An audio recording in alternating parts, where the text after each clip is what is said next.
Já ia esquecer, né? Já ia esquecer, olha pra você ver. Nós temos aqui amigos visitando a primeira vez, né? O Lucas está voltando, segunda vez, João Pedro, filho da Mara também. Seja bem-vindo sempre, né? Muito bom ter você aqui. Já quantos anos tem, né? Que a gente nem na cidade estou vendo mais, né? A gente tem a sensação de que mudou. Voltou aqui nosso amigo, nossos amigos aqui já estamos considerando de casa, né? Estamos considerando de casa já. Como a gente fala, né? A partir da terceira visita já fica de casa, já quase entra no hall de membro.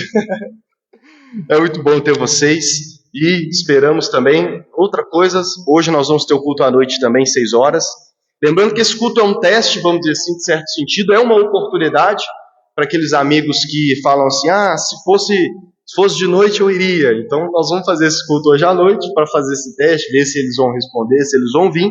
E se de tudo der certo, se a gente tiver também um número, ainda que seja igual a esse número, para mim já justifica. Se tiver 10 pessoas de manhã e 10 à noite, eu faço o culto tranquilamente, tanto de manhã quanto à noite, vou estar pregando de manhã à noite, a gente pode seguir. Mas vamos fazer esse teste primeiro, né? Então, ainda dá tempo de você convidar aqueles amigos, parentes que talvez não dá para vir de manhã, talvez é o único dia que eles têm para acordar de manhã, convide-os para estar aqui à noite com a gente. Amém? 1 Tessalonicenses capítulo 1. Para aqueles que nos visitam e estão retornando, né? É sempre bom relembrar, nós estamos numa série em que eu estou pregando na primeira carta aos Tessalonicenses, verso a verso, capítulo a capítulo, e hoje é a última pregação no capítulo 1, essa é a 5ª pregação dessa série, onde eu tenho pregado o capítulo 1, já preguei dos versos 1 a verso 8, e hoje eu vou pregar o verso 9 e verso 10, e semana que vem a gente entra no capítulo 2. Para contextualizar para os nossos amigos e aqueles que não estiveram nas últimas semanas, vou ler o capítulo todo, mas a pregação vai ser no verso 9 e 10. Então, 1 Tessalonicenses, capítulo 1, vamos ler a partir do verso 1. Paulo, Silvano e Timóteo, a igreja dos Tessalonicenses, em Deus Pai e no Senhor Jesus Cristo. Que a graça e a paz estejam com vocês. Sempre damos graças a Deus por todos vocês, fazendo menção de vocês em nossas orações, e sem cessar, lembrando-nos diante do nosso Deus e Pai, da operosidade da fé que vocês têm, da dedicação do amor de vocês e da firmeza da esperança que têm em nosso Senhor Jesus Cristo.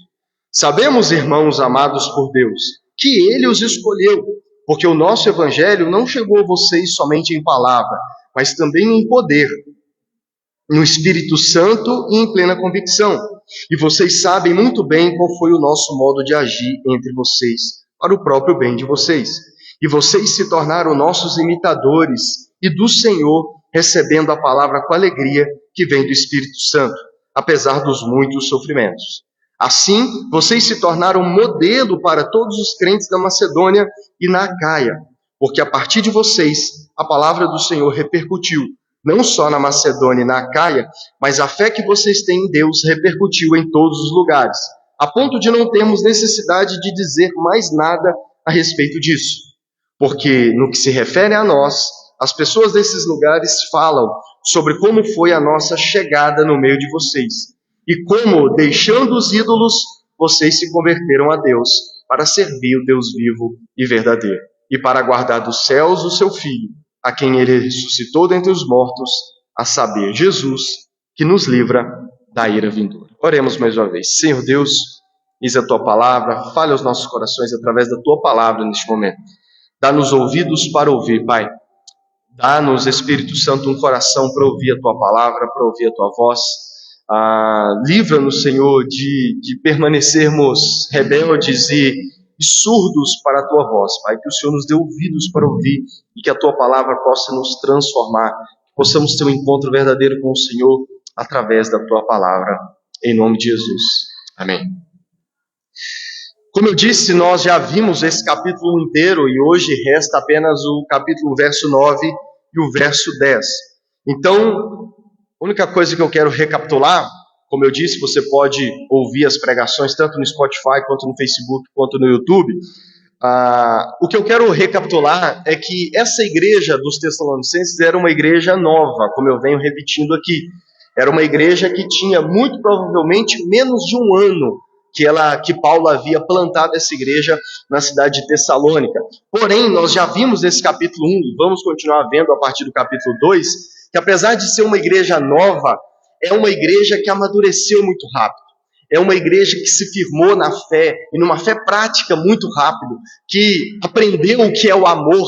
Paulo vai dizer no capítulo 4 que não precisava nem falar com eles sobre amar o próximo, sobre amar uns aos outros, porque o próprio Deus já estava os ensinando. Então, eles amadureceram muito rápido no amor, e também eles desenvolveram uma esperança, uma firme esperança em Jesus Cristo, naquele que é a nossa esperança com relação ao futuro, com relação a que de fato as coisas vão melhorar, de que o Senhor vai voltar. Eu não sei se um bom entendedor pinga letra, né? Não sei se ficou claro, mas senão eu vou verbalizar. Um dos propósitos de estudarmos essa carta é exatamente isso. Nós também somos uma igreja local, também nova, de certa forma. Somos novos ainda. Ainda somos uma igreja que está crescendo. Então, o propósito de estudarmos essa igreja dos Tessalonicenses é para que, em certo sentido, nós nos assemelhamos no que diz respeito a ser uma igreja nova e para que a gente possa aprender com eles e pedir ao Senhor que também nos faça com que nós venhamos amadurecer muito rápido, que a gente venha crescer muito rápido. E, detalhe, eu não estou falando aqui de números, amém? Quem me conhece já há tempo sabe que eu não idolatro número em igreja. Se alguns irmãos sabem que época de crise para a cidade, eu já preguei para uma pessoa no culto, para 2 pessoas, para 3 pessoas, e é a mesma coisa, porque o culto é para o Senhor. Em primeiro lugar, eu estou pregando para o Senhor, né, como porta-voz dele. Então não é em números, é em maturidade. Porque como vimos a semana passada, uma igreja como a dos Tessalonicenses, que cresce na fé, no amor e na esperança, ela naturalmente, o próprio Senhor a faz ser uma igreja modelo. O próprio Senhor faz com que essa notícia de uma igreja saudável, de uma igreja madura, de uma igreja que apesar das lutas persevera, o próprio Senhor faz ecoar a boa notícia a respeito dessa igreja. Então nós não precisamos fazer isso com as nossas próprias forças, amém? É claro que tem coisas que a gente faz, a gente usa uma rede social, a gente convida os amigos, né? A gente compartilha, às vezes você até te encoraja, pega ali a gravação do culto lá quando eu mandar, encaminha para um amigo, fala, olha, enquanto você ainda não foi presencialmente, ou pelo menos uma pregação aí, para você ver como é que é simples, que não tem, né, não tem nenhuma enrolação e tudo mais. Então a gente faz essas coisas, mas não com aquela ânsia, com aquela idolatria para que, sabe, assim, cresça de forma numérica, até porque a gente sabe que apenas o número numérico não mostra a maturidade de igreja. Infelizmente, convivo bastante com igrejas, a gente vê igrejas com mais de 100 pessoas, com mais de 200 pessoas, quando você vai conviver, não é uma igreja madura, não é uma igreja firme, né? E eu prefiro maturidade do que a questão do mero número, amém? Então esse é o propósito de estudarmos essa carta, para que a gente possa aprender com eles. Se eles se tornaram modelo para igrejas da sua época, e o Senhor permitiu que essa carta ficasse registrada, é porque também Deus quer, através dessa carta dos Tessalonicenses, a igreja de Tessalônica também seja um modelo para nós, amém? Então esse é o desejo do nosso coração ao estudar essa carta, não apenas no âmbito da nossa fé pessoal, como também no âmbito como igreja. Então nós entramos agora no verso 9 e no verso 10. Vamos ler novamente, verso 9 primeiramente. Paulo continua dizendo, no verso 7 e 8, ele está dizendo como que a notícia a respeito da igreja se espalhou para toda a região. Mandei no grupo do WhatsApp a foto do mapinha para a gente ver o que significa eles se tornarem modelo para a região da Macedônia e para a região da Acaia. Pra vocês verem como que é mais do que simplesmente falar que eles viraram uma referência para a cidade. É uma referência para toda a região.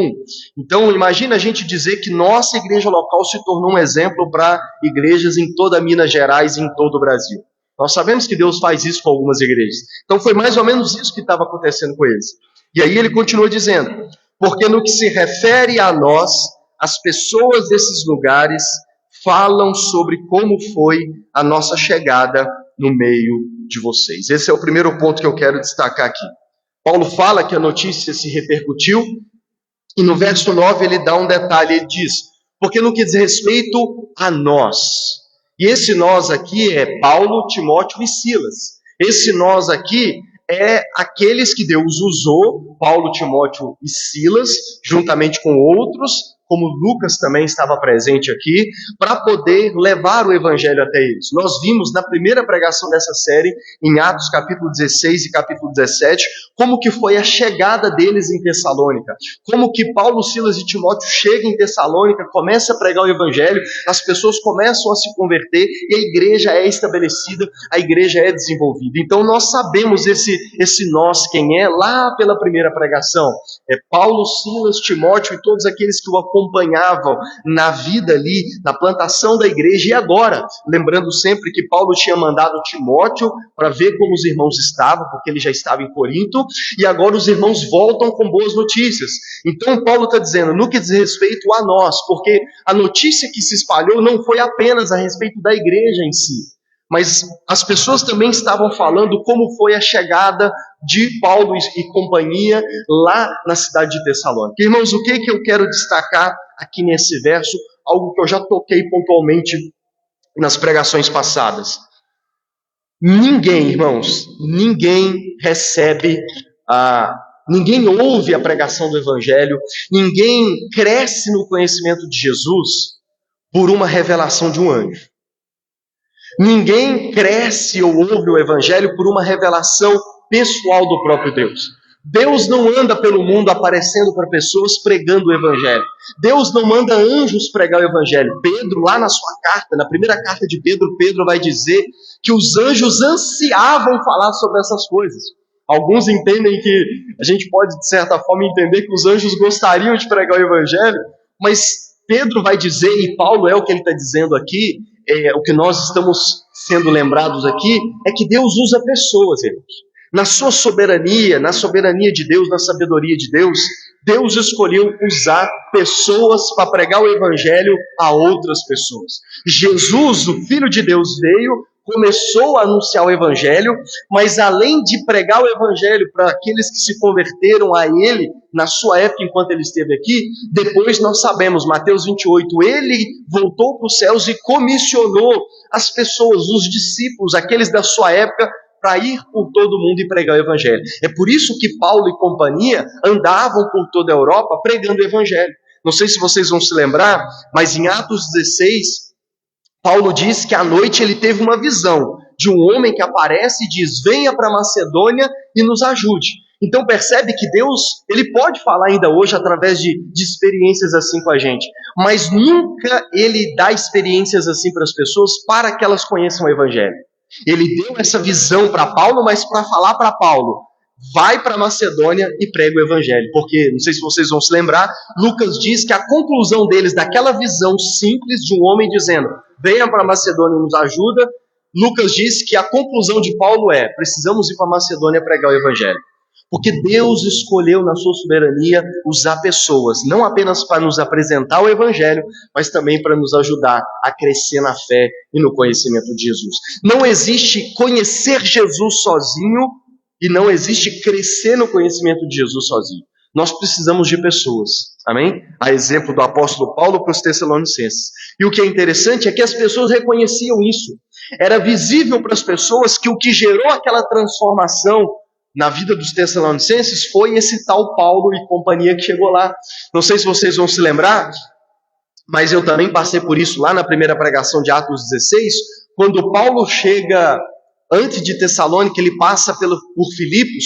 Quando ele chega em Filipos, não, foi Tessalônica mesmo.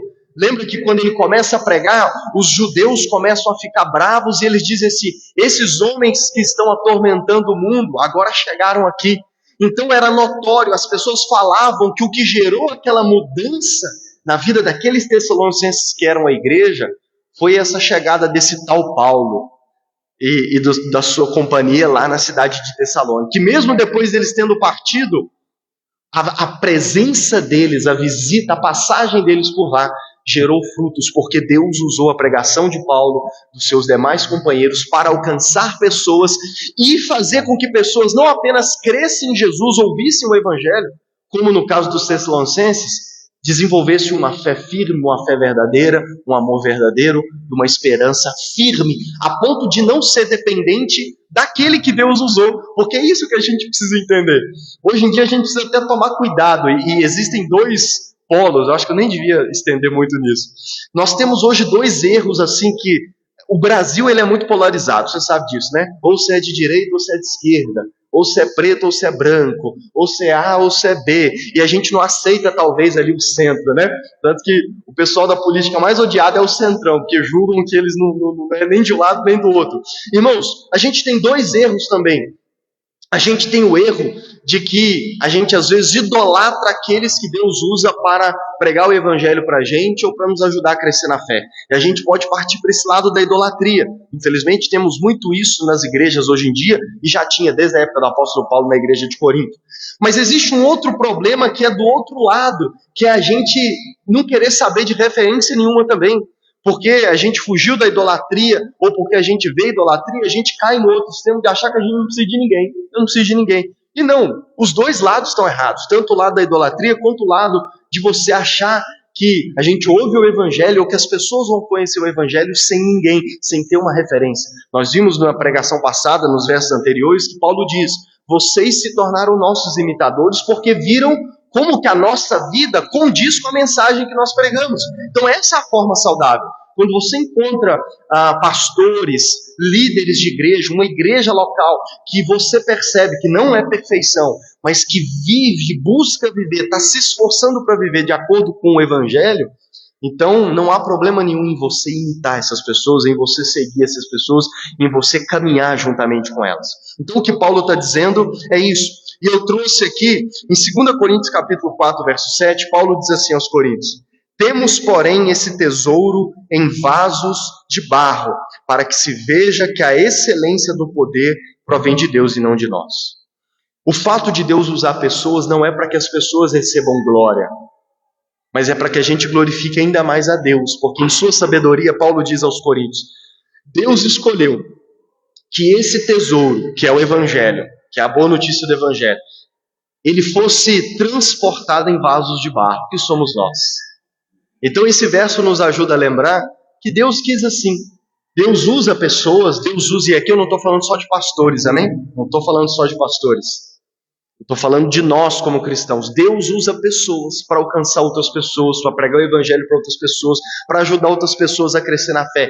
E esse tesouro que é o evangelho, porque Jesus é o tesouro, ele é guardado, ou ele é, vamos dizer assim, transferido, ele é movido, ele é transportado por meio de vasos de barro, que somos nós.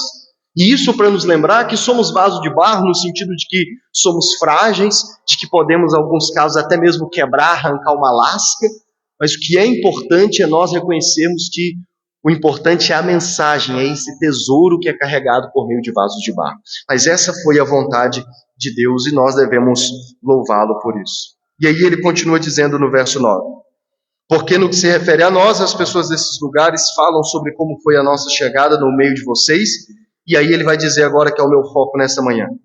E como, deixando os ídolos, vocês se converteram a Deus. Como, deixando os ídolos, vocês se converteram a Deus.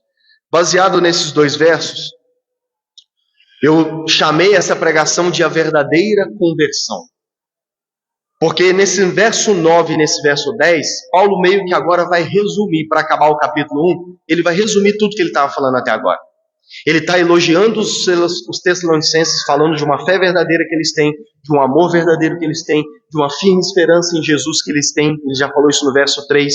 Como que é uma fé tão verdadeira e firme que se tornou exemplo para outras pessoas, que as pessoas começaram a comentar. E agora no verso 10 ele meio que vai falar sobre essa verdadeira conversão que eles tiveram, usando agora uma outra palavra, que na verdade, irmãos, nesse verso 9 e 10 nós temos um resumo do que nós devemos fazer como igreja, de qual é a missão da igreja e dos cristãos, e na verdade o que aconteceu na vida daquele que é um cristão verdadeiro. Então é duas coisas. Existem duas pessoas que vão me ouvir agora, a partir de agora. O que eu vou falar a partir de agora, o que nós vamos ver nesse verso 10, ou vai descrever a sua vida, ou vai ser um apelo para que isso aconteça na sua vida. Amém? Então, das duas coisas, o que eu vou falar, o que eu passo a falar agora, Ou vai ser a descrição da sua vida como cristão, ou essa que eu vou falar agora, como eu vou expor esse verso agora, vai ser um apelo de Deus ao seu coração para que você se converta. Amém? Verdadeiramente. Então vamos lá. Paulo vai falar agora da verdadeira conversão. Conversão, você sabe, converter, você sabe que é uma palavra que nós evangélicos gostamos muito, né? Ah, fulano tem que converter. Ou então quando alguém vai para a igreja evangélica, o que as pessoas dizem? Até quem não é da igreja. Fulano converteu. Não é assim que a gente fala? Porque deixa eu dizer, essa é uma palavra que a gente gosta muito e é uma palavra bíblica. Só por esse verso a gente já vê isso. Nós vemos nesse verso, Paulo diz assim, que o que as pessoas falavam sobre os Tessalonicenses era como que eles deixaram os ídolos e se converteram a Deus. A palavra conversão, de forma natural e simples, de dicionário, significa mudar o sentido, significa mudar a rota. Quem já tirou carteira sabe que essa palavra é usada na legislação quando vai falar da conversão, de você estar indo numa direção e você volta para outra. Então esse é o significado simples da palavra conversão. É você mudar a rota, é você dar uns 180 graus na sua vida. Você está indo para uma direção, você muda e passa a ir numa outra direção. No que diz respeito a espiritualmente falando, Paulo vai explicar o que é se converter aqui. Paulo diz assim que se converter é você deixar os ídolos e voltar-se para o Deus verdadeiro. Então olha o que Paulo diz, conversão é deixar os ídolos, porque ele diz, as pessoas estão falando sobre como vocês deixaram os ídolos e se converteram a Deus. Isso é conversão verdadeira. Conversão verdadeira é você deixar, abandonar, deixar para trás, não ir mais na direção dos ídolos e voltar-se em direção a Deus. Isso é a palavra conversão. E a primeira coisa então é deixar os ídolos. Talvez a gente já logo traz à memória ídolos, como que é o pecado da idolatria, como estátuas, né, como imagens de escultura. É óbvio que num primeiro momento, especialmente falando dos Tessalonicenses, Tessalônica era a capital do Império Romano, que tinha não apenas a influência de Roma, obviamente, mas também tinha a influência dos gregos. Inclusive, lá no início da série eu mandei vídeo para você no grupo lá, para você ver um pouco mais como que era a questão dos Tessalonicenses, a cidade, como que ela ainda é hoje, né? E o que resta ali dos tempos antigos. Uma das coisas que resta ainda, até hoje, se a gente for lá em Tessalônica visitar, são os templos religiosos, inclusive templos de outros deuses, porque por influência de Roma e dos gregos, as duas religiões, os dois impérios, tanto os romanos quanto os gregos, eles eram politeístas. O que significa isso? Eles adoravam vários deuses. Então, a realidade da antiguidade não era o ateísmo. Eles não eram ateus, eles eram politeístas. Eles acreditavam em vários deuses. Eles não tinham problemas em acreditar em vários deuses. Portanto, tinha vários templos de vários deuses. E o que Paulo está dizendo aqui? Paulo está dizendo que quando o evangelho chegou em Tessalônica, esses tessalonicenses que tornaram a igreja, o que as pessoas puderam ver, perceber na vida deles? É que eles viraram as costas para os ídolos, é que eles abandonaram os ídolos, é que eles deixaram os ídolos.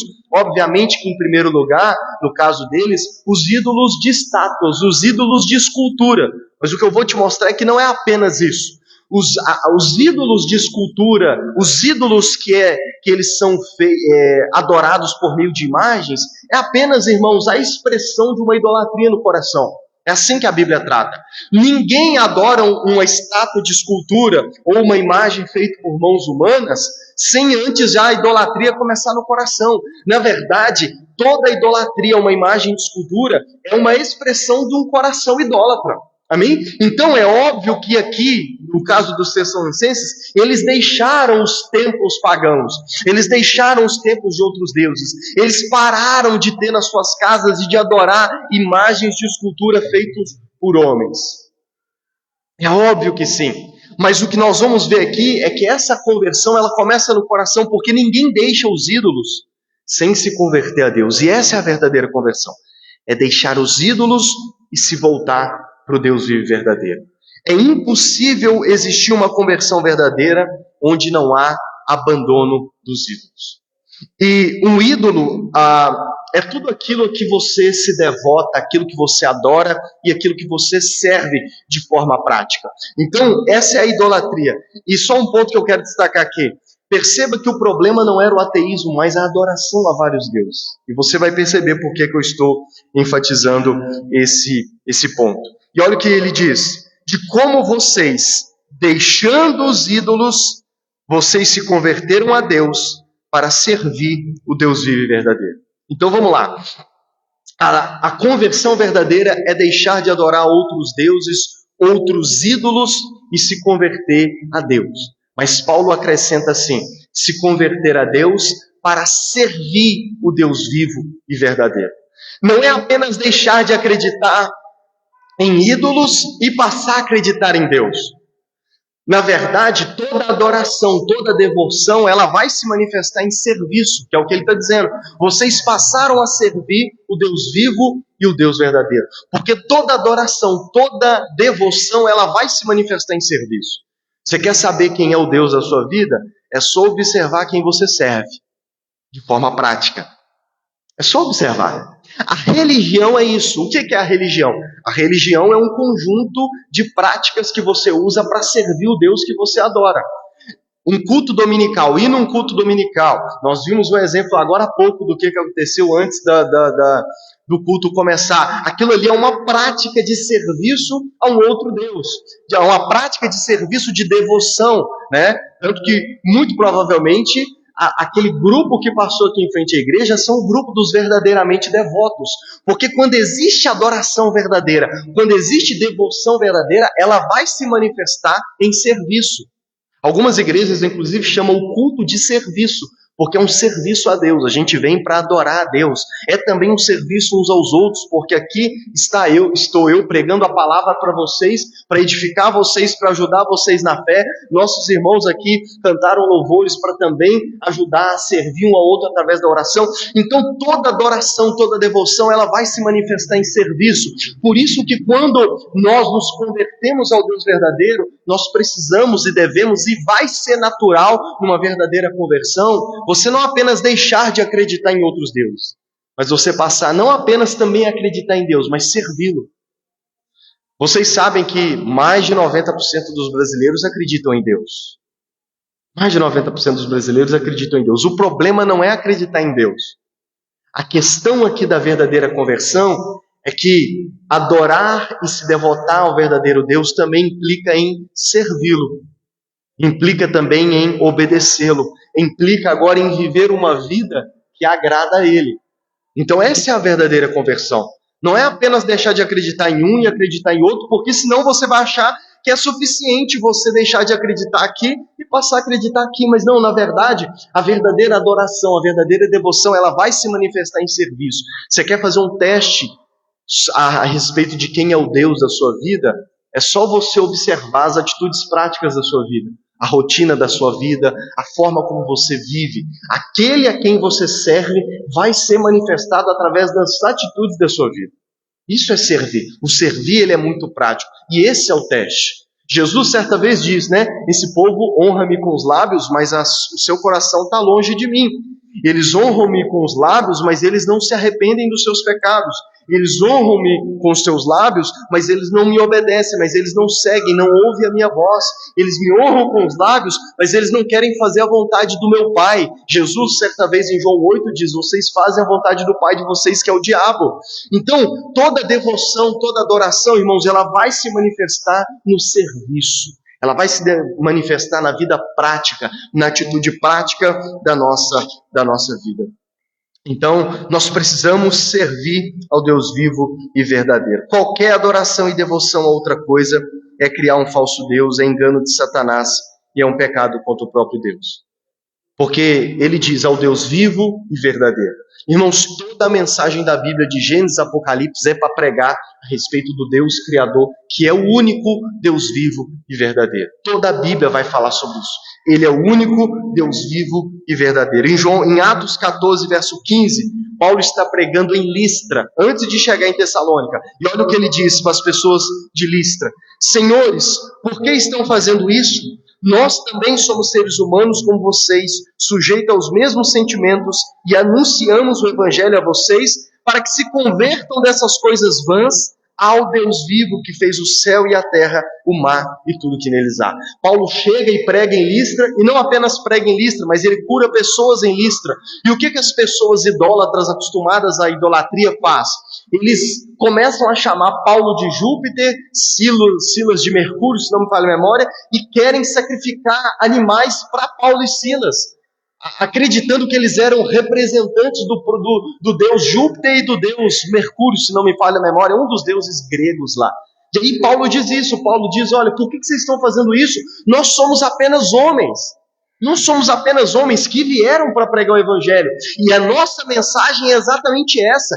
Deixem essas coisas vãs, essas coisas inúteis, que não servem para nada. O que ele está falando que não serve para nada, que é inútil? Adoração a outros deuses, e no caso deles, adoração até mesmo a Paulo e Silas.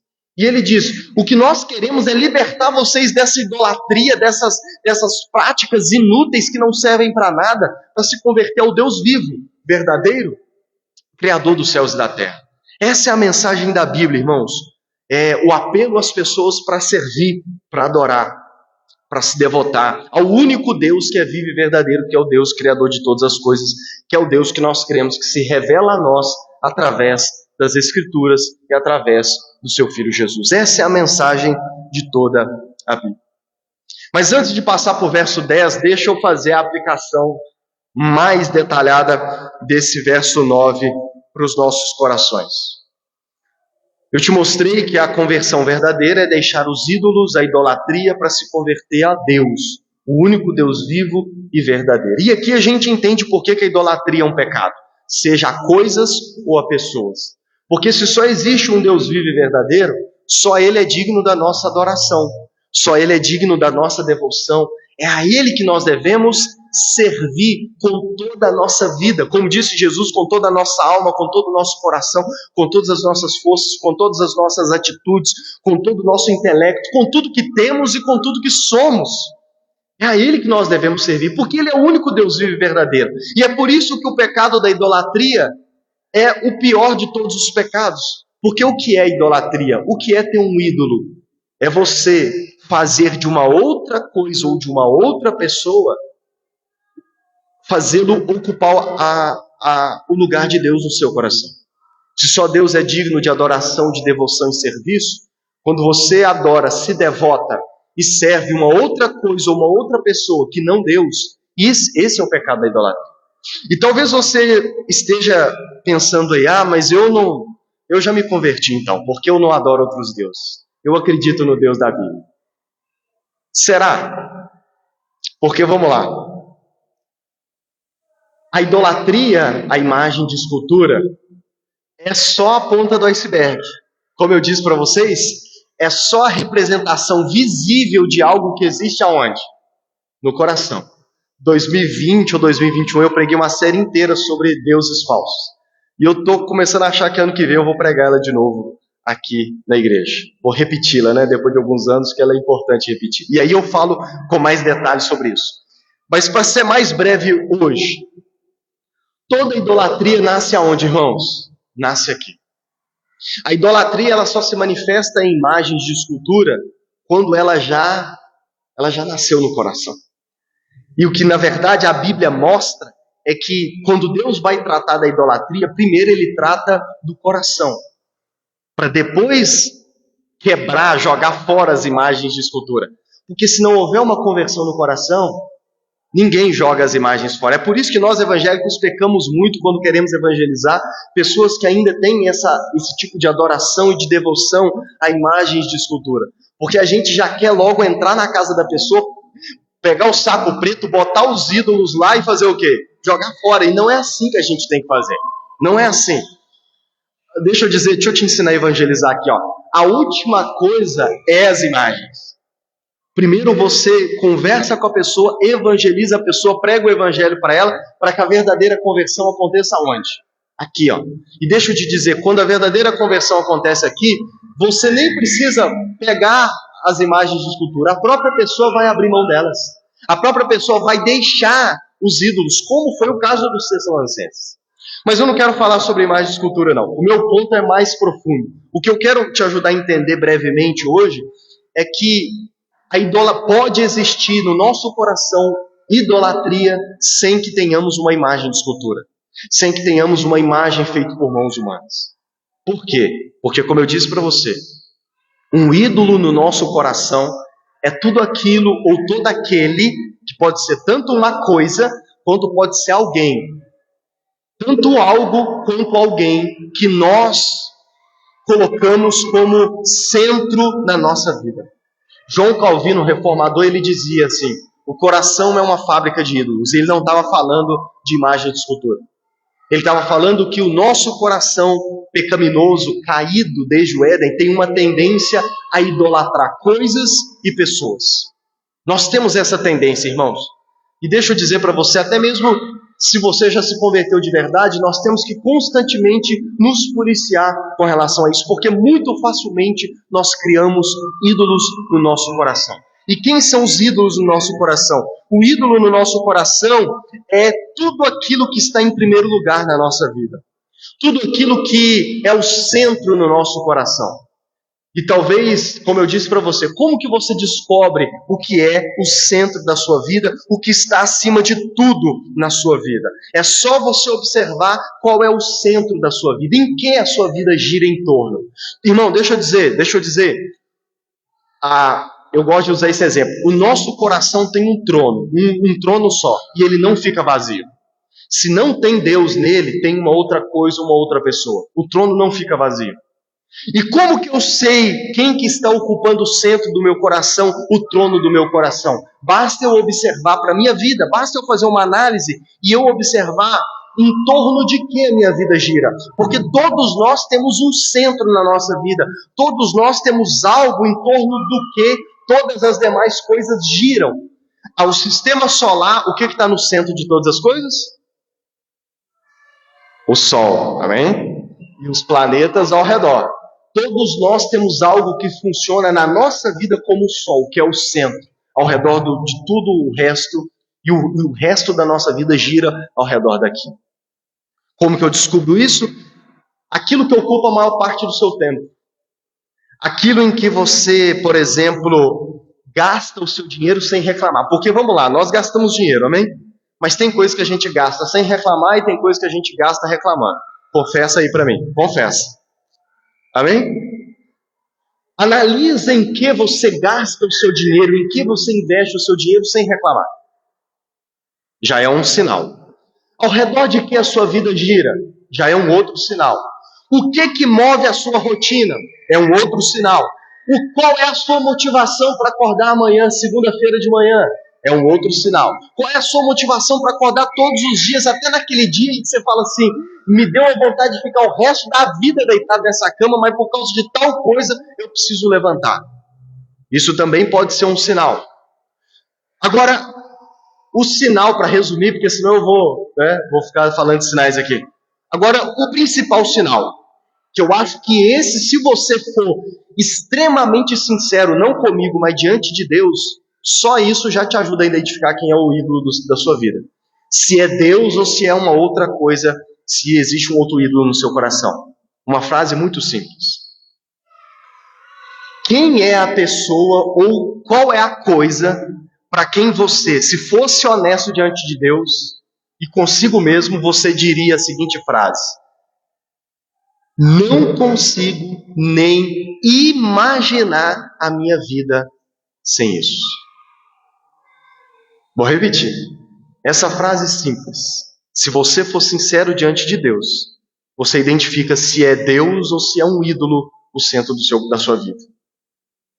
Aquilo ou aquele para quem você já disse, diria, ou não verbaliza, mas tem um sentimento no meu coração de que sem isso eu não consigo nem imaginar a minha vida.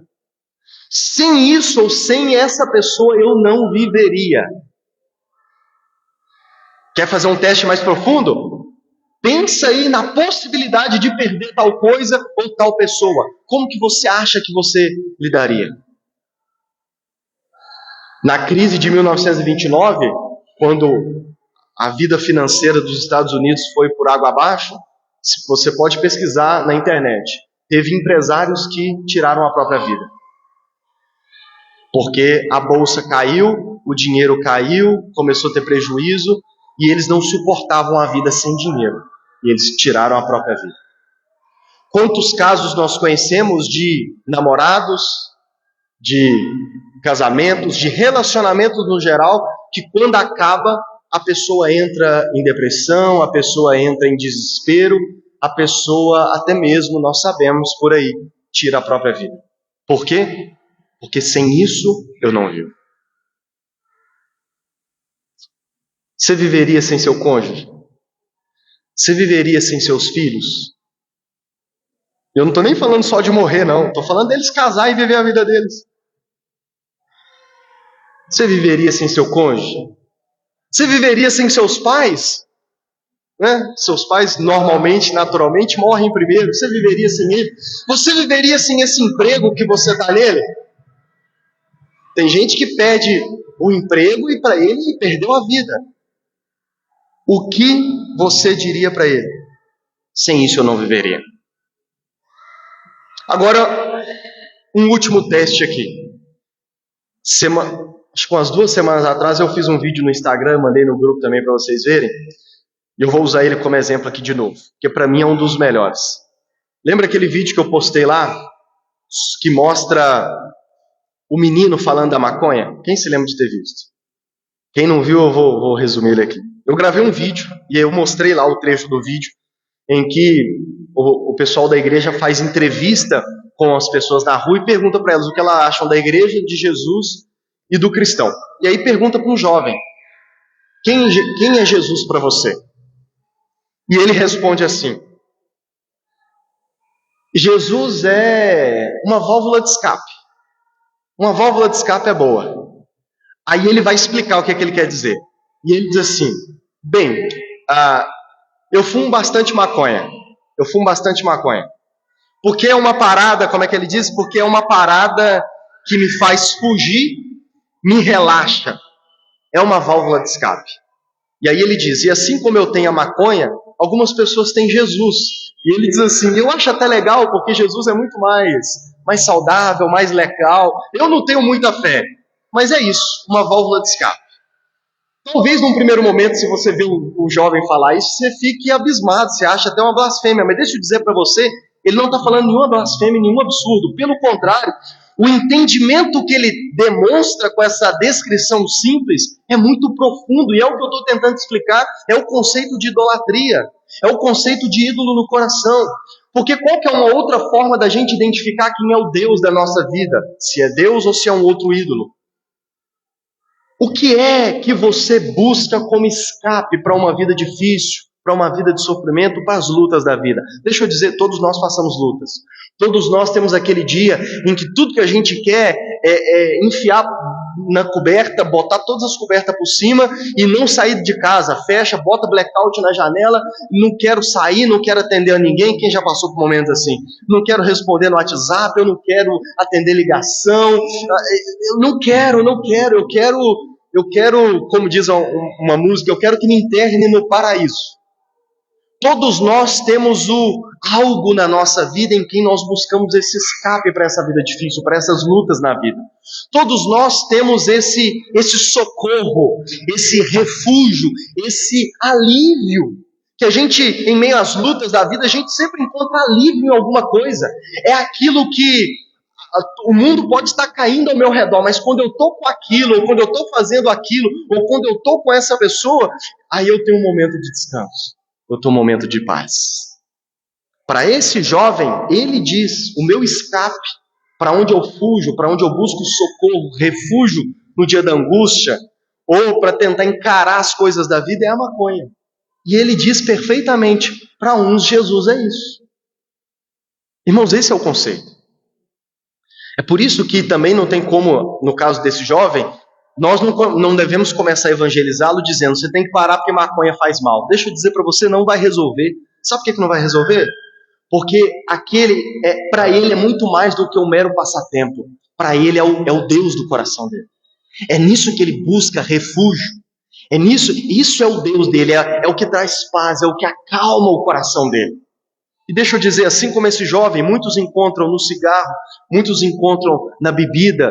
Tem pessoas que ficam no bar o tempo todo, irmãos, é porque ele está lá. Do mesmo jeito que a gente vem para o culto aqui, para adorar o nosso Deus, tem pessoas que estão no boteco adorando o Deus dele, servindo o Deus dele, porque é na bebida que ele encontra esse refúgio, esse escape. Agora deixa eu dizer para o outro lado também, para não ficar nesses clichês de bebida, droga e cigarro, né? Mas tem pessoas que encontram isso no sexo. Talvez você olhe e fale assim, não, fulano é um pervertido, é quase um prostituto, uma prostituta, mas deixa eu dizer, ele faz sexo porque ele encontra no sexo o Deus dele. Ele busca refúgio no sexo, ele busca refúgio em ficar com 2, 3, 4, 5 pessoas. É nisso que ele busca refúgio. Deixa eu dizer, eu buscava no passado no futebol, no esporte. O esporte pode ser, hoje em dia está muito comum, principalmente pós-pandemia, muitos encontrarem o seu Deus na academia. E assim, muitos encontram também no shopping, não é o nosso caso muito Lafayette, né? Mas pessoas de cidade grande encontram no shopping, eu preciso ir comprar, né? Tem uma música do Al Cubo que ele fala disso, põe na conta, ele fala disso, ele fala, eu vou lá passar, se eu não tiver cartão eu vou, porque é isso, irmãos, hoje a academia pode ser um templo de adoração, um shopping pode ser um templo de adoração, a loja do centro da avenida pode ser um templo, um quarto de motel pode ser um templo, tudo isso por quê? Porque pessoas colocam em outras coisas ou pessoas o seu Deus, o seu escape. Portanto, eu volto a dizer, tem ídolos no seu coração ainda? O que você não viveria sem? Porque a verdadeira conversão é isso, irmãos. A verdadeira conversão é deixar os ídolos. É destronar os ídolos do coração. Para poder se voltar para o Deus vivo, para o Deus verdadeiro. Para aquele que tem que estar no trono do seu coração. E não apenas voltar crendo nele, mas servindo. Mostrando com a minha vida de que de fato Deus é o Deus da minha vida. Porque deixa eu dizer aqui para fechar esse ponto. E fecha o raciocínio. O único para quem você deveria dizer sem você eu não viveria é quem, irmãos? É Deus. É Deus. O único que você não devia conseguir imaginar a sua vida sem Ele é o próprio Deus e não pode ser mais nada. Desde que eu me casei eu falo para a Jennifer, sem você eu viveria. Você não é o Deus da minha vida. Te amo, mas eu viveria sem você.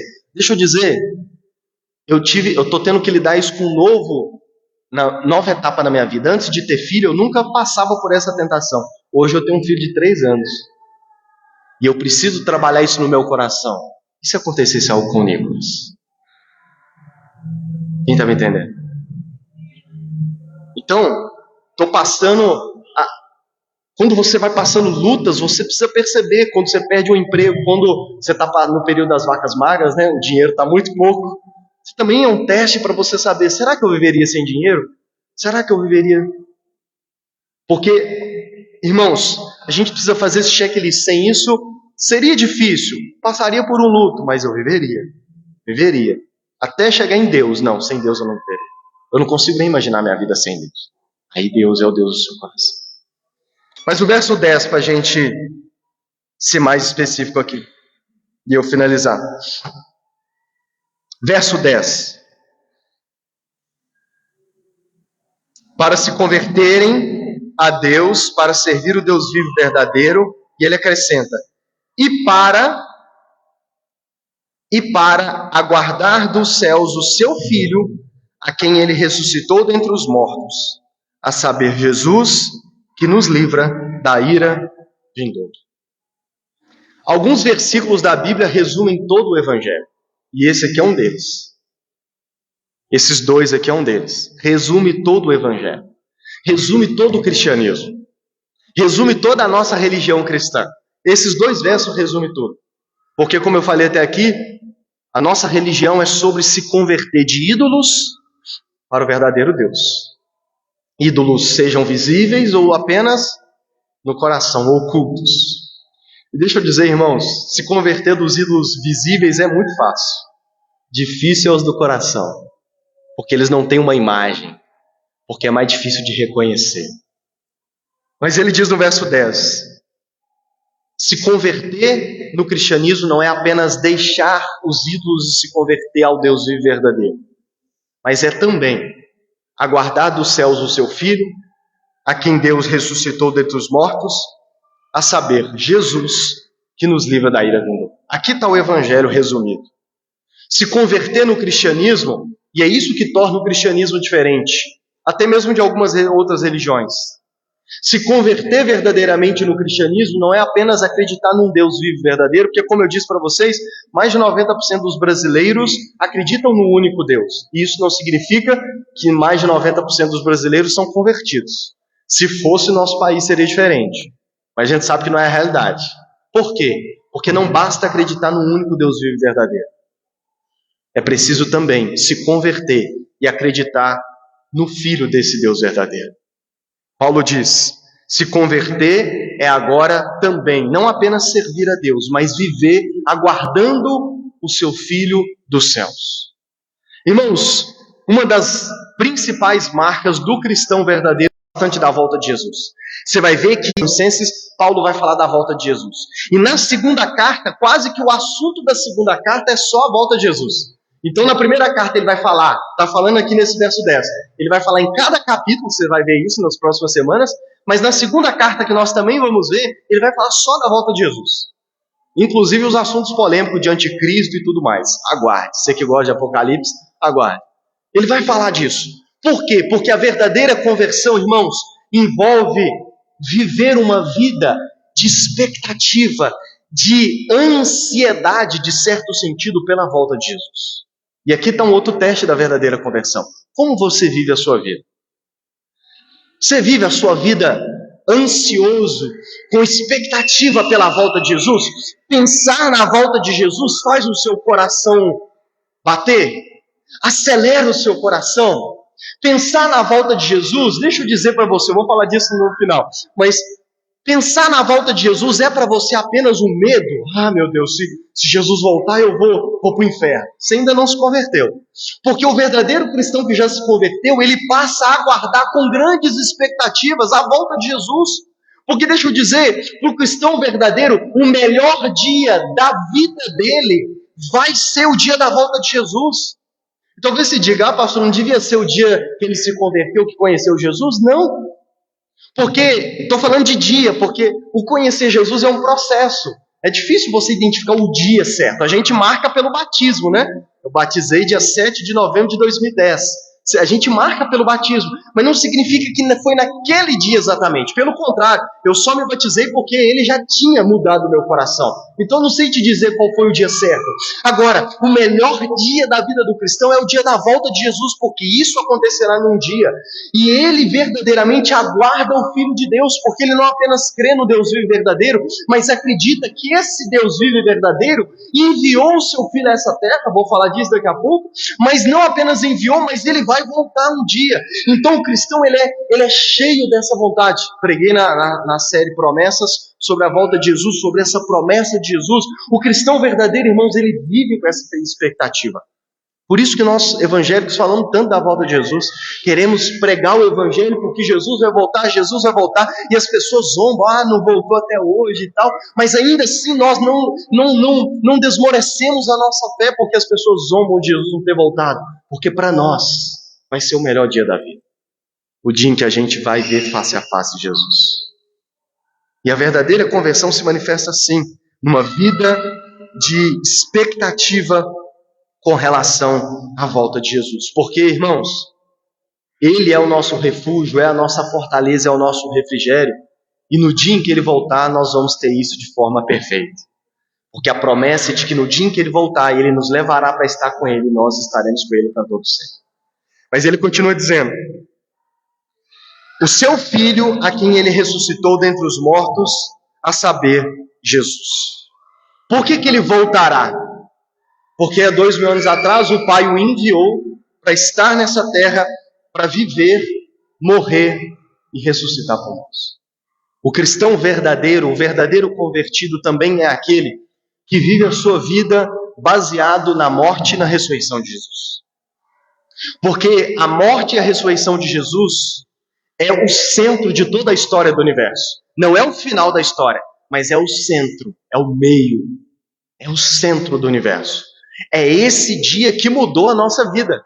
É esse dia que mudou meu coração. É a boa notícia a respeito do dia em que ele morreu e ressuscitou para pagar o preço pelos meus pecados, que transformou o meu coração. Então o cristão é aquele que vive a sua vida baseado em algo que aconteceu no passado. Por isso que para nós, irmãos, é central a morte e a ressurreição de Jesus. E aqui é o que é algo importante. O Deus vivo e verdadeiro, ele escolheu nos dar como forma prática de vivermos a fé nele, seu Filho Jesus. É isso que está ficando claro aqui também. O Deus vivo e verdadeiro, ele decidiu, ele escolheu nos dar o seu Filho e toda a obra do seu Filho, a sua morte e a ressurreição por nós, como centro, como forma mais prática de vivermos por ele. Portanto, você quer servir ao Deus vivo e verdadeiro?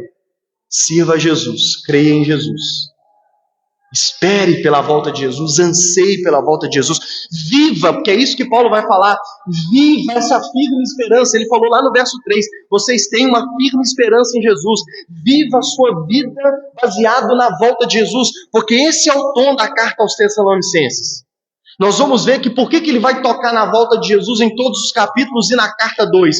Porque o que fortalecia os Tessalonicenses em meio às lutas, em meio às perseguições, era a volta de Jesus. O que consolava, nós vamos ver isso no capítulo 4, o que consolava os Tessalonicenses, quando eles pensavam nos entes queridos e nos irmãos em Cristo que já tinham morrido, mesmo com poucos meses da igreja, era a volta de Jesus, era saber que quando Jesus voltar nós vamos reencontrá-lo. Portanto, a volta de Jesus, irmãos, é central na vida do cristão, é o motivo da sua esperança, mas a morte e a ressurreição também é. A morte porque nós cremos que ele morreu pelos nossos pecados, e a sua ressurreição como prova de que Deus aceitou esse sacrifício. Por que para o cristão verdadeiro, o convertido verdadeiro, a volta de Jesus não é motivo de pânico e nem de medo? Porque ele sabe que Jesus já pagou o preço através da sua morte pelos pecados dele. E que o fato de Deus ter ressuscitado Jesus dentre os mortos é o maior sinal que Deus deu de que aceitou o sacrifício. Então nós temos certeza de que os nossos pecados foram pagos na cruz do Calvário. Nós temos certeza de que ele vai voltar porque ele ressuscitou. Então ele vai voltar e nós estaremos com ele na eternidade. Mas o último ponto é que ele diz assim, a saber, Jesus, que nos livra da ira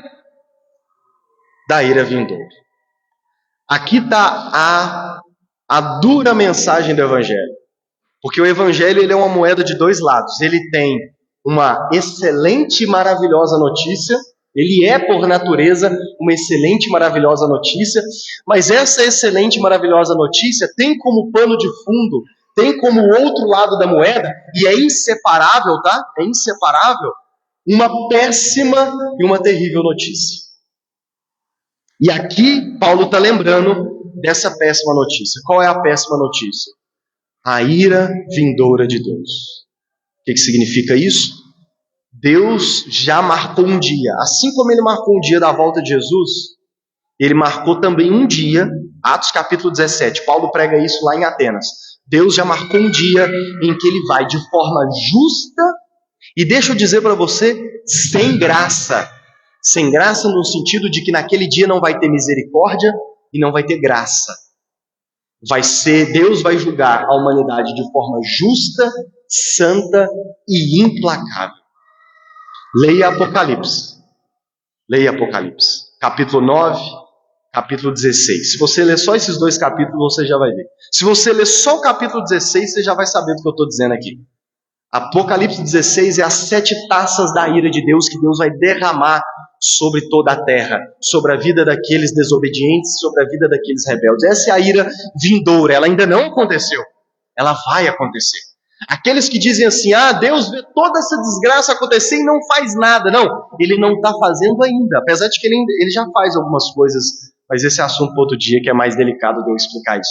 Deus já faz, ele já manifesta a sua ira em poucas medidas, mas ele reservou um dia em que ele vai derramar os 7 cálices da sua ira. Então essa é a péssima notícia, irmãos. Hebreus diz que horrível coisa é cair nas mãos do Deus vivo. Horrível coisa é cair nas mãos de um Deus irado. Irmãos, as pessoas que dizem assim, não, só Deus vai me julgar, deviam falar isso tremendo.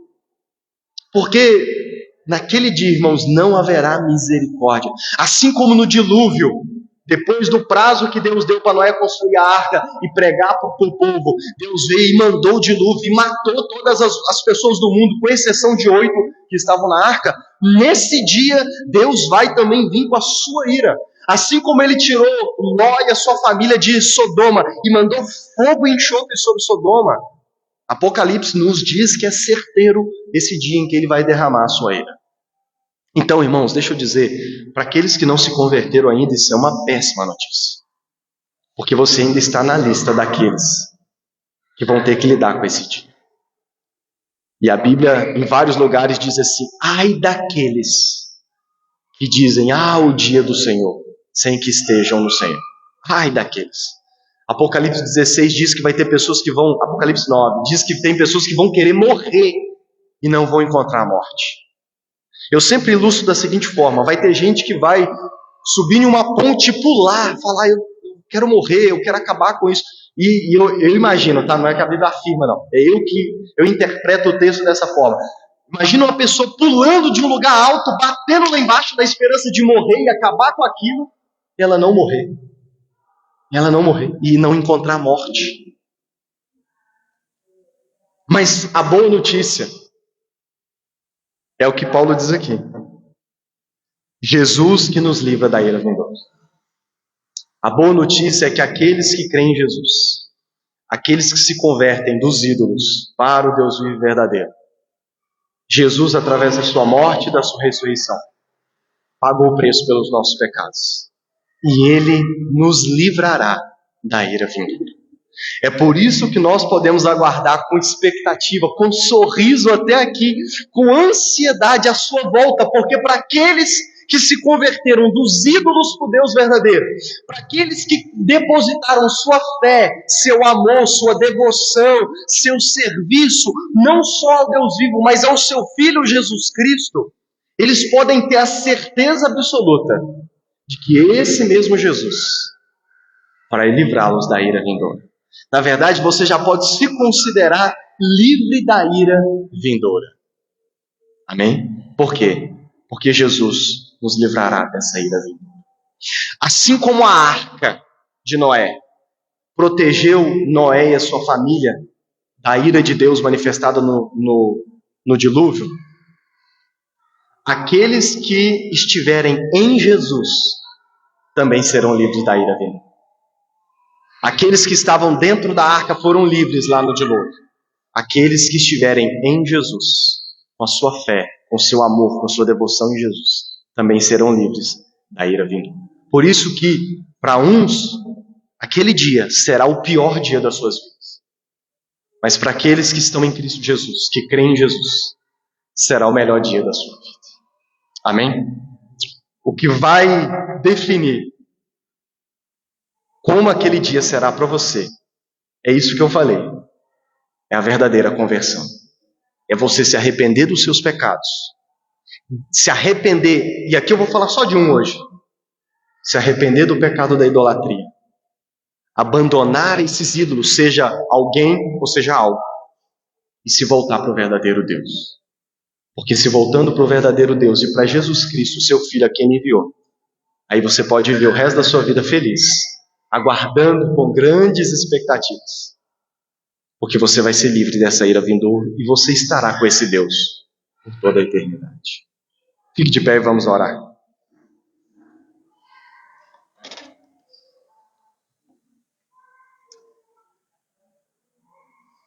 As aplicações para que você se lembre. Em primeiro lugar, resumindo a pregação, Deus usa pessoas para apresentar o Evangelho a outras pessoas e para fazê-los crescer.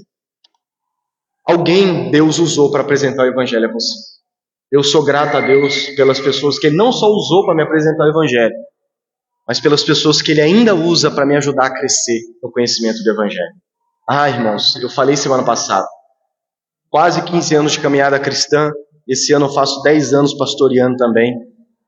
Quem me conheceu lá no início sabe o quanto eu mudei teologicamente no conhecimento do Senhor. Assim, é 2 Lucas, o do antigo e o desse. O pastor Lucas do primeiro ano é totalmente diferente do de hoje. Isso tudo graças a Deus ter usado outras pessoas para me fazer crescer no Evangelho, conhecer melhor o Evangelho, deixar coisas que me apresentavam como certa lá atrás e que hoje eu sei que é errado. Graças a Deus pela vida de pessoas. E da mesma forma que Ele usa pessoas para apresentar o Evangelho a você e para fazer você crescer, Deus quer te usar também para apresentar o Evangelho para outras pessoas. Amém? Em segundo lugar, observando você por meio do serviço, a quem você tem adorado, se devotado, tem ídolos no seu coração? Se eu analisar a sua vida, suas atitudes, quem você serve de forma prática, com quem você gasta o seu tempo, com quem você dedica, com quem você gasta o seu dinheiro, e tudo isso, você tem adorado a Deus? Deus é o seu Deus? Ou tem ídolos no seu coração? Terceiro lugar, você já se converteu de verdade ao Deus vivo e ao seu Filho Jesus Cristo? É possível ver provas de conversão na sua vida? Seja ela com a verdadeira devoção a Deus, seja ela com uma vida livre de idolatria ou lutando para que nada tome o coração de Deus na sua vida, e uma vida de serviço e amor a Jesus de forma prática, não apenas através de culto, mas através da sua vida durante a semana de segunda a sábado, não apenas vindo nos cultos, não apenas vindo na escola bíblica, mas no seu dia a dia. Será que poderíamos ver a prova da verdadeira conversão na sua vida? E em quarto e último lugar, sua vida é centrada em Jesus, na sua morte, ressurreição e na esperança da sua volta? É pelo que você mais anela? É o que mais alegra o seu coração? Se não é, eu apelo a você nessa manhã que se converta. Se é, então celebre ao Senhor e continue vivendo dessa forma e crescendo cada vez mais. Vamos orar ao Senhor? Feche seus olhos. Senhor, nosso Deus, nosso Pai, Deus, nós te louvamos pela tua palavra nesta manhã. Obrigado, Senhor, porque esses 2 versos são maravilhosos. Pai, eu te peço perdão se eu não consegui dar o meu melhor para ajudar os meus irmãos, os amigos, os conhecidos e todos aqueles que vão ver a gravação dessa pregação a entender a maravilha de boa notícia que está nesse texto. Porque diferente do Senhor, qualquer ídolo que ocupe o nosso coração vai nos escravizar, vai sugar a nossa vida. Eles podem prometer coisas boas, mas eles não entregam, eles não cumprem suas promessas. Oh Senhor, que possamos reconhecer os ídolos do nosso coração. Eu oro por cada um aqui que está aqui, por todos que ouvirão essa pregação. Eu oro para que o teu Espírito convença eles de qualquer tipo de idolatria que possa haver no coração deles. Idolatria ao dinheiro, idolatria ao cônjuge, aos filhos, ao filho, idolatria ao esporte, ao lazer, coisas que são até boas, mas que se ocuparem o lugar do Senhor na nossa vida, elas se tornam diabólicas, elas se tornam satânicas, elas se tornam o pecado da idolatria em nosso coração. E eu sei, Pai, como que a idolatria do coração é mais difícil reconhecermos e confessarmos. Eu já passei por isso, mesmo depois de convertido, Pai. Portanto, eu sei o quanto é difícil. Eu sei o quanto que somente um milagre do Teu Espírito em nossos corações pode nos libertar da idolatria. E a minha oração nessa manhã, por cada um dos que me ouve aqui, me ouvirão, eu oro para que o Teu Espírito, da mesma forma que me libertou da idolatria no passado, liberte cada um aqui das idolatrias do seu coração. Sejam as coisas que são até mesmo ruins dessa vida e até coisas boas, mas que se estão no trono do nosso coração se tornam ruins. Eu oro para que o Teu Espírito convença o coração dessa pessoa, converta o coração que tem que ser convertido, ou liberte aqueles que talvez já se converteram, mas que estão caindo no pecado da idolatria, Senhor. Liberta o coração deles, que o Teu Espírito, com o poder do Teu Espírito, da ação do Teu Espírito, quebre a idolatria do coração de cada um dos que me ouve, Pai, e que possa haver verdadeira conversão, uma conversão ao Deus vivo e verdadeiro, que se manifesta em serviço, que se manifesta de forma prática, no amor pelo Senhor, no serviço de culto, mas também na vida de segunda a sábado, Senhor. Eu oro para que haja verdadeiras conversões, não apenas hoje, não apenas agora após essa pregação, mas diariamente no nosso meio, constantemente aqui na vida da nossa igreja, Pai. Seja através dos cultos, das escolas, seja através enquanto esses meus irmãos estiverem evangelizando outras pessoas, que haja verdadeira conversão, Pai. Que as pessoas, ao ouvir falar do Evangelho através da nossa vida, possam verdadeiramente se converter, Pai. E que possamos ver uma igreja que vive centrada em Jesus, na sua morte, na sua ressurreição, e aguarde com grandes expectativas a volta do Senhor Jesus, para a glória do Senhor. Amém, meus irmãos? Então, é isso. Tem algum aviso da central que... Acho que não, né?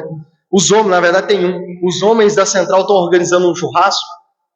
Acho que é dia 19. Acho que vai ser dia 19. Então os homens, parece que vai ser até lá no sítio, onde vai ser o centro de recuperação da igreja. Então os homens que quiserem se programar para ir, se você ainda não está no grupo do homens de lá, eu posso pôr você lá. Então encorajo os homens a irem. E eu acredito que o trabalho das mulheres também já está sendo planejado o próximo aí. Amém? Então, culto às 6h. Espero vocês novamente, e que você possa trazer mais amigos à noite. Que o amor de Deus, nosso Pai, a graça de nosso Senhor Jesus Cristo e a doce comunhão do Espírito Santo seja com todos vocês. Não vou falar aí de vos em paz, porque nós vamos tomar um cafezinho rápido ali, então até mais tarde. Deus abençoe.